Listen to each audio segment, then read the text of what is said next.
والصلاة والسلام على أشرف الأنبياء والمرسلين وعلى آله وصحبه وسلم صلاة دائمين متلازمين إلى يوم الدين. الحمد لله، nashukuru Mwenyezi Mungu kwa kutuwafikia tena tukiwa tena Ramadhani mwaka mwingine.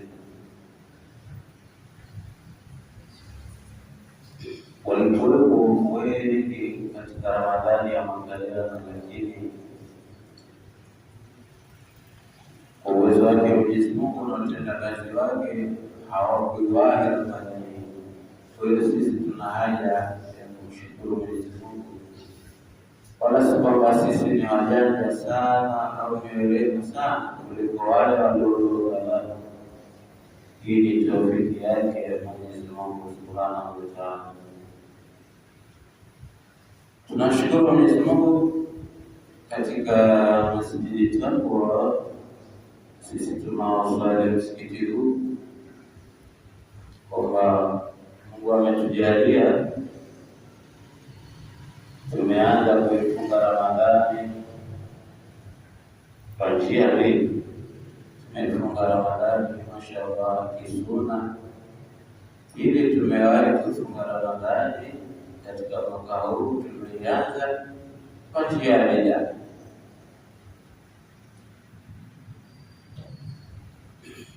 Naona wengi wao watatatizika nikisema hivyo, kama wale wenye falsafa na hisi washaelewa maana tumefunga kisuna, kwa sababu kama ilivyokuja habari Abdullah ibn Umar anasema sami'tu Rasulullah sallallahu alaihi wasallam yaqul idha ra'aytumuhu fasumu wa idha ra'aytumuhu fa'budu.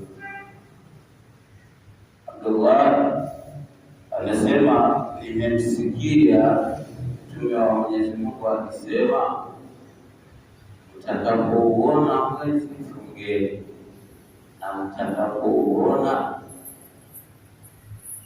kule nasali hili tukiona kama tulivyofunga tukiona kwa uwezo wa Allah. Lakini pia tumebahatika ikawa imeshikana na ile bid'a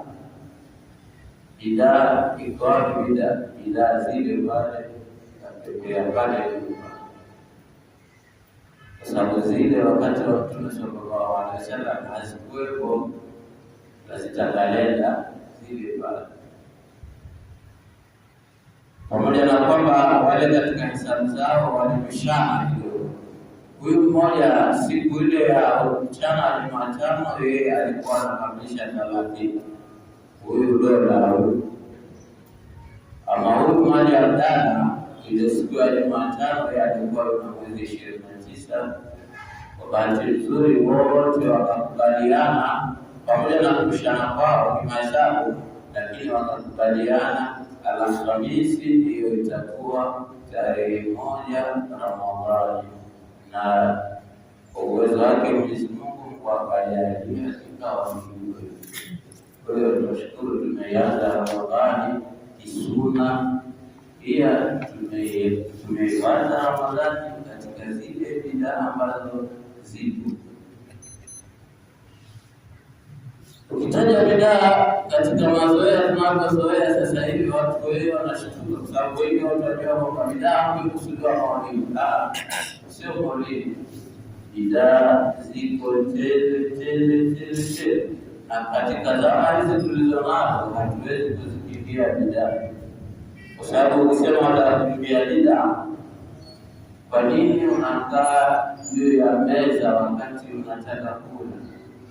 Naika vyakula vyako kwenye meza, unasogeza viti vyako, unakaa, alafu maajabu mtu kisahani chake, kila mtu na kijiko chake. Sijui shapatikana hadithi iliyokuja kwamba Mtume sallallahu alaihi wasallam alishawahi kula na kijiko au alikaa juu ya meza akala. Na kama hivyo sawa, lakini sisi tumeongeza, bora sisi tuagawana tu kisahani chake. Sasa bid'a hatuwezi kuzikimbia kwa nayo. na kusema tuache bid'a, usipande ndege, tembee vipi, chukua wanyama, sababu Rasulullah sallallahu alaihi wasallam safari zake nyingi alikuwa anapanda wanyama. Hizi ndege sijui hatuwezi, lakini tutaangalia mustawa wa ile bid'a ilikuwa wapi. Je, inaweza ikawa ni hasan au ni qabih? Kama ni hasan tutumie, la ni zile zilizotaja wala tutaiacha hivi, maana itakuwa ni pamoja. Mwaka jana namshukuru Mwenyezi Mungu aliniwafikia nikieleza jambo kidogo kidogo katika somo kwa kupitia njia ya sunna.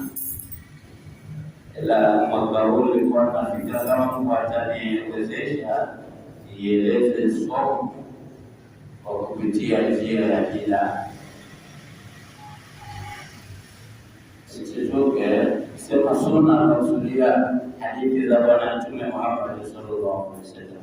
Si kwamba nieleza somo yote nikimaliza, lakini kile ambacho Mungu aliniwezesha kutokana na mchache wa maarifa yangu tulielezeana hivyo, kama bado ziko katika akili ziko tumezisahau, atatukumbusha baadhi ya wana mashehe zetu wakati wanatueleza masuala yanayofungamana na funga. Lakini mwaka huu inshallah naazima kwamba nieleze funga kwa njia ya bid'a gani katika walioeleza wale walioweka waliotunga walioasisi elimu ya fiqh, hata elimu ya fiqh bid'a. Sasa nikisema tutakimbia bid'a, wengine tutakwenda mwisho tutaharibu dini, kwa sababu huwezi kujichomoa katika fiqh kwa namna yoyote. Sababu ukitaka kufanya biashara, ili hiyo biashara kama biashara uweze kuamiliana na watu vizuri, lazima usome fiqh. Wataka kutoa zaka, itabidi usome fiqh. Wataka kufunga sawa, Mwenyezi Mungu ametuambia katika Qur'ani tufunge. Mtume sallallahu alaihi wasallam anatueleza katika Qur'ani tufunge. Lakini ukifuatilia sana kwenye Qur'ani utakuta Mwenyezi Mungu hajatueleza kwamba funga inaweza kama madhara kufanya kitu kadhaa. Kwa hiyo funga ukisema nimefunga tu haina madhara yake, funga kwamba kuna madhara fulani yakitokea funga imeharibika, haiwezi kana, lazima iwe yako. Sasa haya tutajifundisha kwa kupitia njia ya fiqh. Fiqh bila wala usiende mbali ndio kachukua vitabu vikubwa kwa kutangaza. Kasome kitabu kinachoitwa Rahmatul Umma katika ibada yake tutasikia yule mwanazuoni na alitueleza katika kufunguliwa au kupatikana kwa elimu ya fiqh. Lakini hatuwezi kuiacha kwa sababu fiqh ndio imetueleza swala, fiqh ndio imetueleza masuala ya hija kwa upana, kwa uwazi. Qur'an haikueleza, lakini hiyo imekuja katika kueleza kwake ni kwa kupitia ile kuasisi kile kitu tu. Msingi ndio hii, lakini mshenga msingi atakana jengo vizuri kwa sasa. Mwisho utayaezekwa, mwisho utatoa mapambo. Sasa haya yote tunakwenda kuyaona kwa kupitia katika elimu ya fiqh. Lakini kabla sijaenda huko, nilikuwa natamani nieleze kidogo kwa mustawa wa aya Mwenyezi Mungu aliyosema, ya ayyuhalladhina amanu kutiba alaykumus siyam kama kutiba alal ladhina min qablikum la'allakum tattaqun. Hivi funga umefaradhishiwa nini kama alivyofaradhishiwa waliopita, leo upate kuwa wacha Mungu. Sasa huu ucha Mungu una faida gani?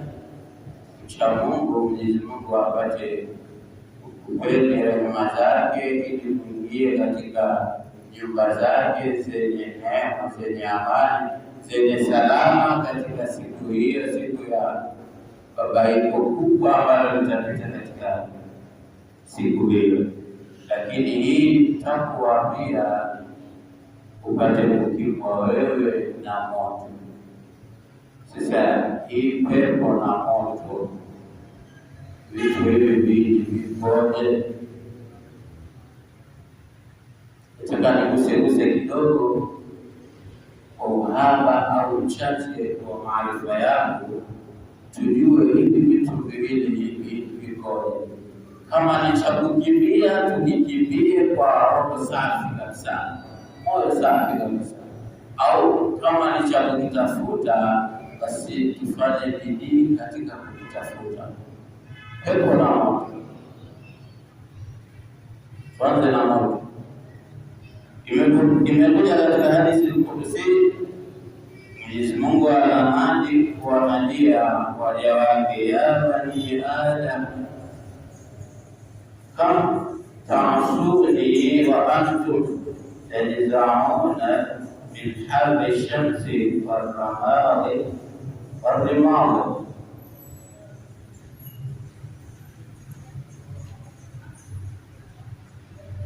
Enyi wanadamu, mbona mnaniasi? Kwa nini mnaniasi?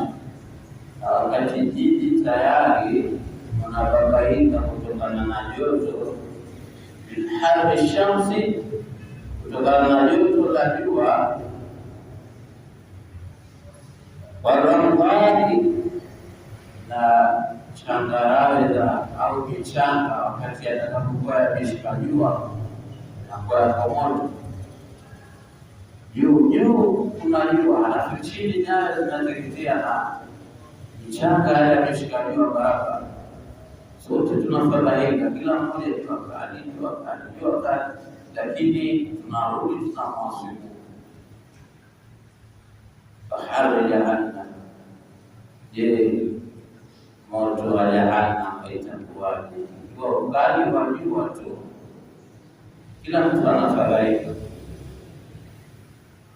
Ukali wa Jahannam itakuwaje? Wala sab'atu atbaqin minan nirani. Mungu anasema hiyo Jahannam hiyo iko na tabaka 7. Tabaka za moto wa Jahannam ni 7. Ta'kulu ba'daha ba'dan, zinakulana. Maana kana kwamba hakujafika cha kukiukuza. Wakati Mwenyezi Mungu alisema huo moto kumi zake itakuwa ni watu na mawe, au watu waonekana hawajafika, Mwenyezi Mungu akasema pia majini watakuwepo katika huo moto, lakini hivi vitu hivi bado havijafika. Sasa moto unakulana kwa huo. وفي كل طبقة منها 70,000 دار من النيران. Na kila tabaka moja katika hizo tabaka za moto, kuna ndani yake kuna maghorofa 7 na ni 70,000 ya moto. Ndani ya kila tabaka moja kuna maghorofa 70,000 ya moto. Hayo maghorofa wanaokwenda kuishi si wanyama, tutaishi sisi wanadamu na majini. Mwenyezi Mungu atulinde na adhabu za Jahannam. Pale tutakapokhalifu amri za Mwenyezi Mungu, tutajikuta tumeishi katika barabara. Tukitii amri za Mungu, kwa uwezo wake inshallah atatustiri na balaa kama hiyo. Wa fi kulli narin 70,000 shub'atin minan nar. Wa fi kulli wadin, wa fi kulli wadin, na kila konde moja au kila jangwa, kila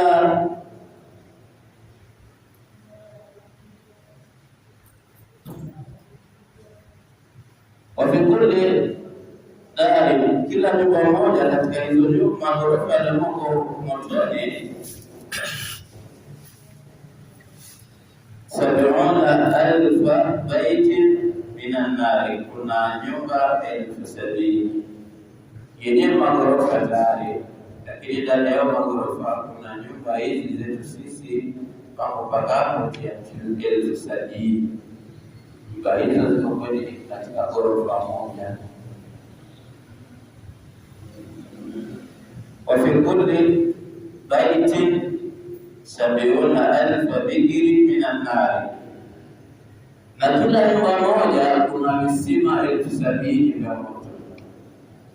Kwa kama visima vya moto tayari, na maana wamekana hata maji yake yatakuwa ya moto, sivyo ndivyo vinywaji watakapokunywa watu wa moto.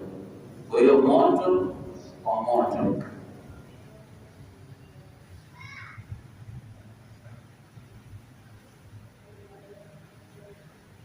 Akasema wa fi kulli dhikri 70,000 tabuti minan nar, kila kisima kimoja kina masanduku au mabirika yale ya maji 70,000. Kila kisima kimoja utakuta tuna mabirika 70,000.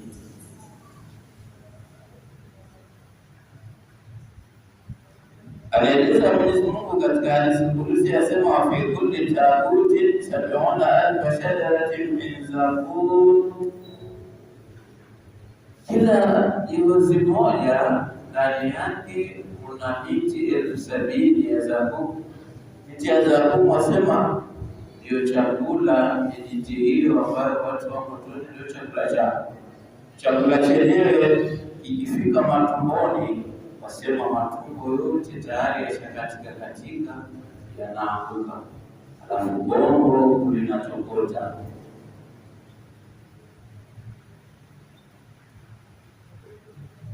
Tahta kulli shajara, chini ya kila mti katika hiyo miti ya zakum 70,000 qaidin minan nar, chini ya ule mti kuna pingu 70,000. Pingu zina kazi za kufungia watu au majini au Mungu ndiye anajua zaidi. Wa fi kulli qaidin 70,000 silsila minan nar, na kila pingu moja iko na silsila 70,000 au kwa jina lingine waita cheni au mororo 70,000. Usiulize Mungu ameumba kazi gani, kuna kazi yake. Kuna wale wakorofi wa amri za Allah watafungwa nazo hizo. Wa fi kulli silsila 70,000 thuban minan nar, na kila silsila moja iko na nyoka 70,000 wa moto. Tena nyoka wenyewe ni wa moto, si hawa nyoka wetu wao, nyoka wa moto na moto.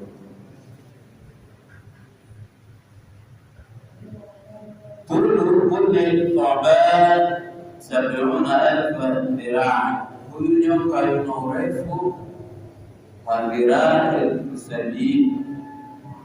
Nyoka mmoja ni urefu wa dhiraa 70,000. Kwa hiyo anaweza kumiliki maelfu ya watu kuyadhibiti nyoka mmoja tu. Wa fi jawfi kulli thuban bahrun min as-summi al-aswad, na tumbo la kila nyoka mmoja, ndani ya hilo tumbo lake kuna bahari ya sumu nyeusi.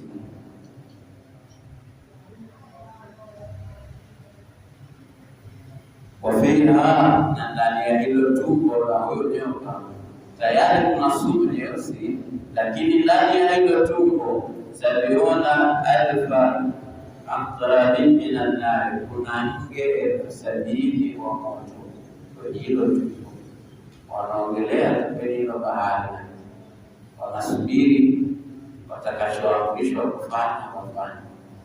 Sasa kama nyoka huyu kwa mfano atakuwa amejizani tu kutogelea kwenye sumu kwa astiri, alafu na mge nao wanamshambulia, tayari vitu vyenyewe vyote vya moto hivi. Kwa hiyo sumu utaipata ina moto yenyewe, sumu tayari alafu ina moto, kisha mge wako ndani, alafu mge wenyewe wanatoka motoni. Likulli aqrabi, kila mge mmoja saliona alfa dhanabin minan nar, ina mikia 70,000 inayotokana na moto.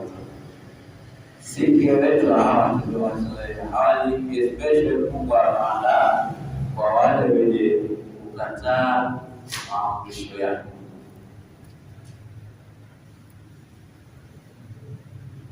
Likulli dhanabin 70,000 fitar minan nar, kila mkia mmoja mgongo wake kuna migongo 70,000 yanayotokana na moto.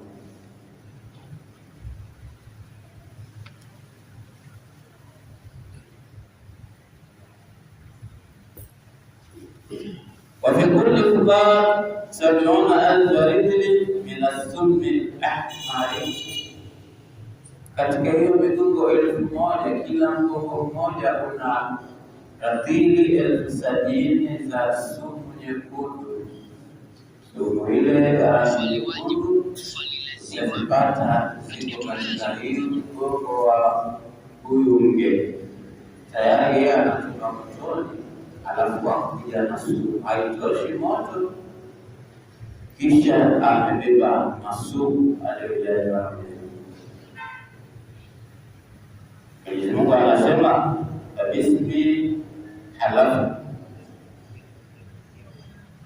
kwa jina langu basi nimeapa na nini? Waturi wa kitabi mastur fi rabbil manshur wal baytil ma'mur was-saqafil marfu' wal bahril masjur inna 'adaba rabbika lawaqi' ma lahu min dafi'. Na wanavyotueleza fasiri na kawaida, Mwenyezi Mungu akiwa ameapa huwa kuna habari anataka kueleza. Ukisikia Mwenyezi Mungu ameanza na kiapo, huko mbeleni kuna habari, na inawezekana ikawa habari nzito, si ya kawaida. Waturi, Mwenyezi Mungu anaapa na mlima Turi Sinai. Nafikiri kama sijakosea, mlima Turi ndio mlima ambao Mwenyezi Mungu alikuwa anazungumza na Sayyidina Musa alayhi salam kwa kitabu mastur, na naapa na kitabu chenye kuchorwa mistari au chenye kutiwa mistari.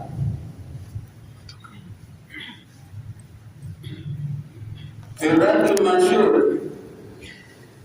katika karatasi zilizokunjuliwa, zilizotandazwa.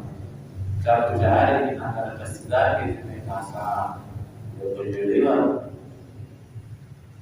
Kama ni kitabu cha kuandika tunayoyafanya, ama ni kitabu hichi Mwenyezi Mungu aliandikia tutakayokuja yafanya, lakini kitabu tayari kiko na stari zake, kimekunjuliwa.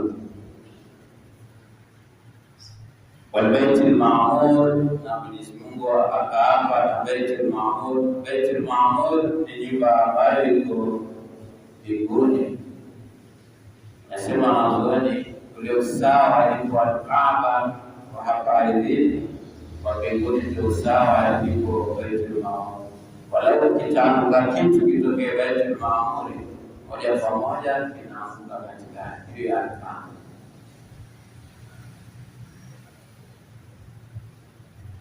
Mwenyezi Mungu akasema wasaqafil marfu', na naapa na sakfu iliyonyanyuliwa.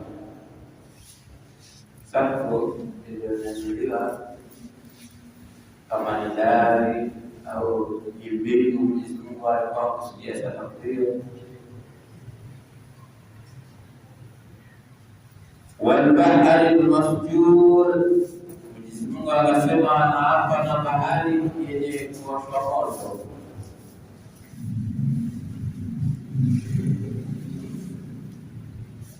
Bahari yenye kuwashwa moto.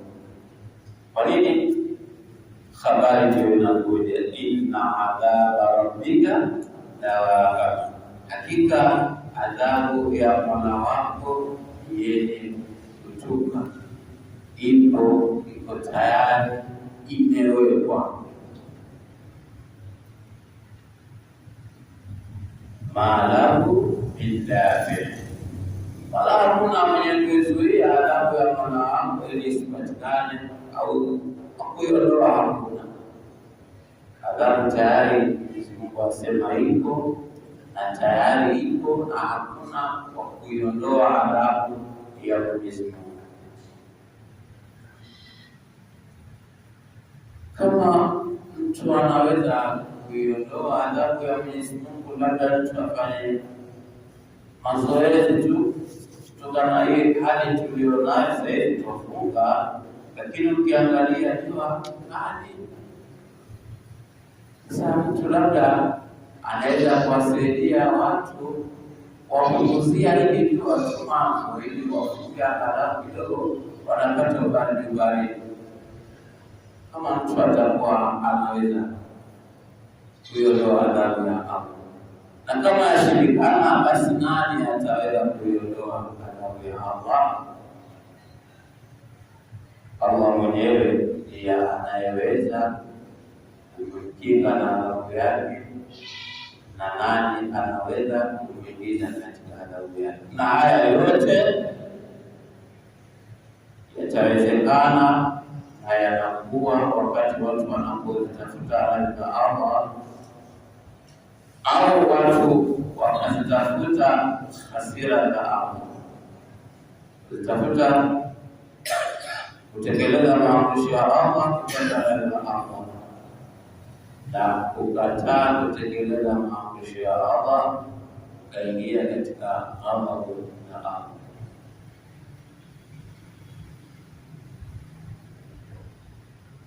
Hapa tutasimama kwanza, inshallah. Mwenyezi Mungu atatuafikia kesho, tutakujaongeza haijamaliza hadithi yetu baloendelea, lakini Mwenyezi Mungu katika kiapo chake ameshatuanza kutuletea habari na kusudio sasa ameapa. Sasa tutaona Mwenyezi Mungu atufahamishe huo moto aliotusiria, sifa zote tulizonazo, majomba na kila kilichomo, huo moto amewatengezea kina nani. Alafu tujiangalie, tutakuja kujiangalia, je, sisi katika hawa waliotajwa tuko kama hatuko, na kama tuko tufanyeje mpaka tutoke, na kama hatuko tufanye nini mpaka tusiingie katika hofu. Mungu Mwenyezi Mungu atujalie tuendelee na kaula itabiona salama. Kama nitakuwa mahali nimekorozika kibinadamu na uchache wa elimu yangu, mashehe wako hapa watatekeleza. Assalamu alaikum wa rahmatullahi